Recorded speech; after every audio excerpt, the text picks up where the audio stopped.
Grandfather Nurgle has a special place in his heart for his ever-growing garden, treating it with an uncanny tenderness and care for one who, quite frankly, causes so much death and decay. As it expands, Grandfather's gardeners are at hand to spread this filthy forest to every part of the mortal realms.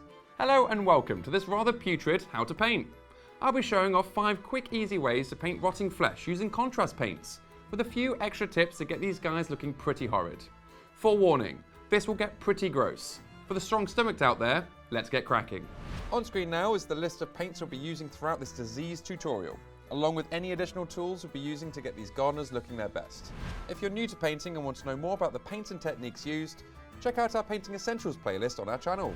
We've undercoated our Plague Bearers and Wraithbone, which will be a great starting point for all the contrast paints that will be used on these Plague Bearers, along with Squart the Fly.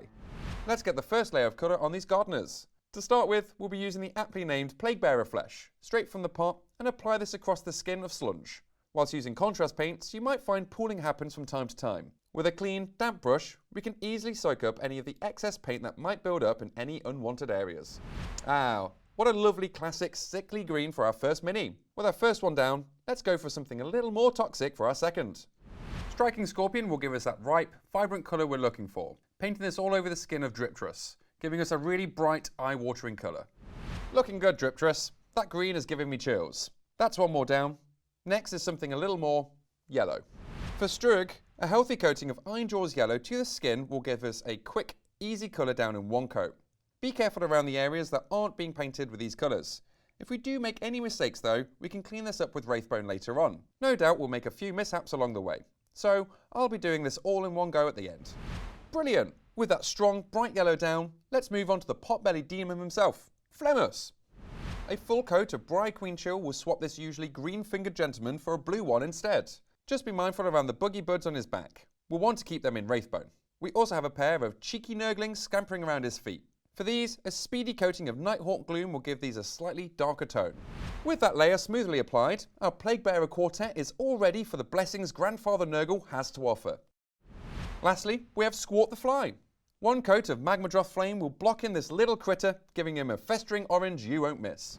Smashing! In one easy layer, our fly friend is done. It's time to shade these guys down, and for that, we'll load our brush up with Beltane Green and apply this over Slunge and Driptrus. This shade can really help increase the brightness in greens, whilst deepening the shadows. Perfect for colours like Plague Bearer Flesh and Striking Scorpion Green. We want to avoid any dark spots when using shades, so if any pooling builds up, grab a clean brush and soak that up. When using shades and contrast paints, just make sure to leave each layer to dry before applying the next. About half an hour or so will usually do this. With Beltane Green all dried up, we can see on Slunge it has really brought out the green tones, whilst giving Driptrus that added oomph to his bright toxic skin. For a more eerie tone, thin this blue-green shade down with a little bit of water and apply this over Strug's yellow skin. Keeping the shade thin here will help tint it slightly for that sickly feel. I'll also be adding a second layer to this belly bag of maggots to distinguish it a little bit more from the rest of the body.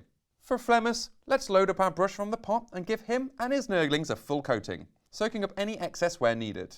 For Squart, add a full coating across his body. Once dry, build up another 2 to 3 layers, with each more towards the head with every pass. I love using shades this way, letting me easily add a gradient by simply adding more and more layers. You know what, why not add a fourth for a darker brow? With this trio shaded, each one is looking pretty decayed in their own special way. We'll quickly clean up the minis and we'll get to the fun stuff. Switch to a small base brush and clean up any areas with Wraithbone, going over a second time if some areas are looking a little patchy. Bits such as intestines, boils, maggots, open wounds and eyes are all handy things to paint in this base colour for the next set of contrast paints. Trying different shades over colours is super fun and will usually lead to some unique tones. Feel free to swap out any paints and try your own combinations at home. Now we have these great skin tones, I'll be painting the next steps over all of these to make their bodies even more noxious to behold. Let's begin by dabbing a small amount of Ironjawz yellow all over the pus-filled boils and maggots littered across the gang. Dip-a-dip-do. Almost got all the boils, don't forget the maggots, and there we go. With the last one painted, it's time for the real putrid stuff. Starting the yucky stuff off with Vulpus Pink. This will bring out the best in all the vile innards on show. Carefully paint over all the guts across the mini. Be mindful of getting any on the skins we've already painted. Nice. With the guts painted, let's rustle up a mix of 1 part contrast medium to 1 part Vulpus Pink for a lighter colour. This will give us the perfect pinkish hue for the skin tones. Twist the brush on a palette, getting rid of any excess paint.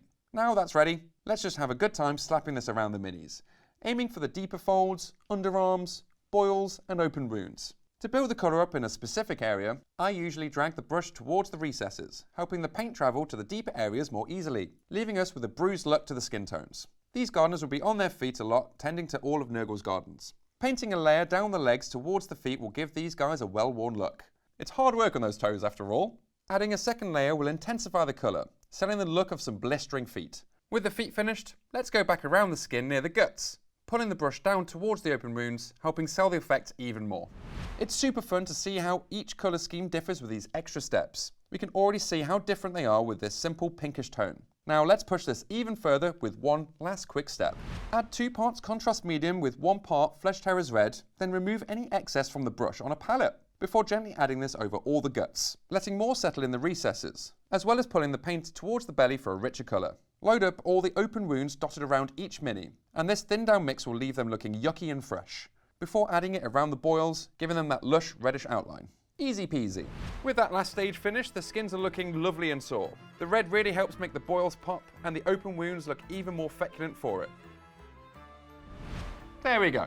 5 quick colour schemes for your Nurgle followers, with a few extra tips to get their skins looking, well, pretty nasty if you ask me.